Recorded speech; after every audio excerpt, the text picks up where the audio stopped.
So this commenter said that if men really wanted to control women, they could, and there wouldn't be a damn thing we could do about it, just like in the Muslim countries. But the truth is, no, you could not.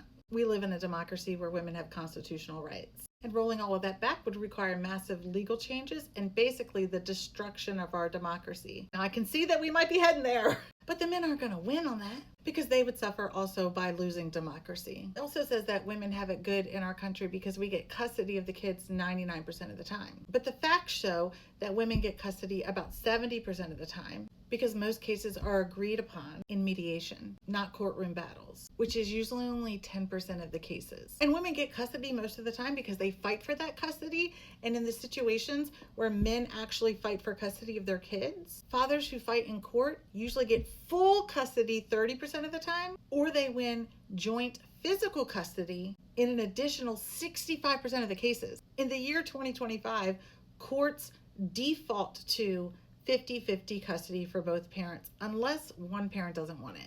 He also says that men are forced to pay all this alimony, but the actual numbers are that only 10% of divorces involve alimony at all, with a portion of that being men paying their wives alimony for staying home. And also a growing number of women are paying alimony to their husbands too. He says that men have it bad because they're more likely to unalive themselves, but the fact is, women actually attempt unaliving themselves way more than men do.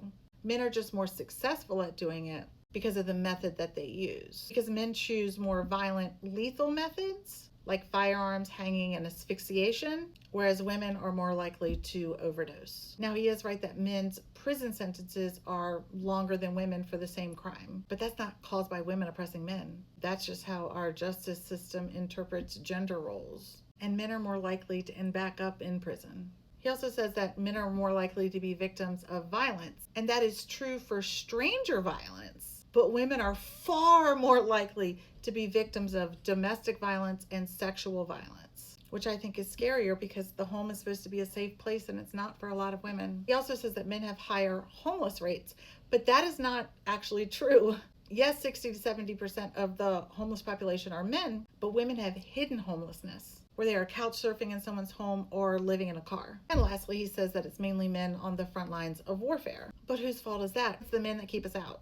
Look, the patriarchy doesn't mean that women have it easy while men suffer. They both suffer. And both genders are trapped in gender roles that limit them and harm them both in different ways. But let's make sure we're always giving the facts and not lies and myths that we've heard online from a podcast.